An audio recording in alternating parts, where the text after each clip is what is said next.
Release అయ్యే వరకు కథ గురించి క్లారిటీ ఇవ్వకుండా నేరుగా థియేటర్లలో ప్రేక్షకులను ఆశ్చర్యపరచాలని చూసే దర్శకులు కొందరైతే, మరికొందరు మాత్రం కథేంటో ముందే క్లియర్ గా చెప్పేసి ప్రేక్షకులు తామేం చూడబోతున్నామో ప్రిపేర్ చేసి థియేటర్లకు తీసుకువచ్చేవారు ఇంకొందరు. ఇండియా టాప్ డైరెక్టర్ రాజమౌళి చేసేది ఇదే. తొలినాళ్ల నుంచి రాజమౌళి తన సినిమాల కథలను ఓపెనింగ్ రోజునే చెబుతూ వస్తున్నాడు. ఇది ఆయనకు బాగా వర్కౌట్ అయింది. భారీ అంచనాలు ఉండవు, ఉన్న వాటిని అందుకునేలా చేసుకుంటాడు రాజమౌళి. అందుకే 100% సక్సెస్ రేట్ తో దూసుకుపోతున్నాడు.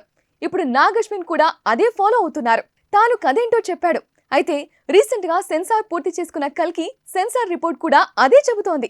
ఈ మూవీ ఖచ్చితంగా ఇండియన్ ఆడియన్స్ ను మెస్మరైజ్ చేస్తుందంటున్నారు.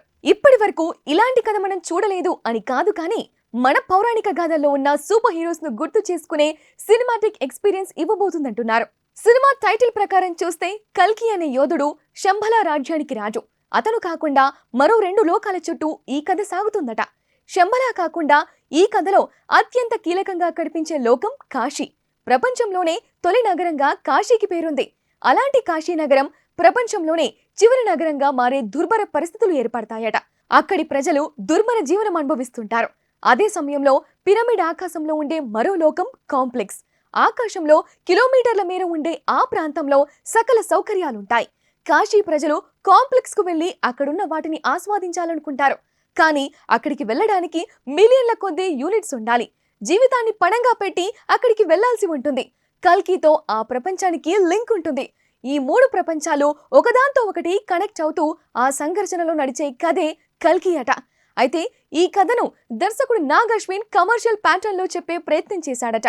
అందుకే ప్రభాస్ ఇమేజ్ ను కూడా వాడుకుంటూనే అతన్ని భైరవగా చూపించబోతున్నాడు. అయితే చాలా మందికి కల్కినే మన పురాణాల్లో అజేయుడిగా తెలుసు. మరి భైరవ ఎవరు అనే డౌట్ రావచ్చు. భైరవుడు కూడా అత్యంత శక్తివంతమైన వాడే. ఓ దశలో కల్కిని కూడా కాపాడేందుకు వెళతాడు. ఈ కథలో అదే కనిపించబోతోందట. మొత్తంగా సెన్సార్ నుంచి వినిపిస్తున్న దాన్ని బట్టి ముల్లోకాల చుట్టూ సాగే కథ ఇది. కథనం చాలా బాగుంటుందట.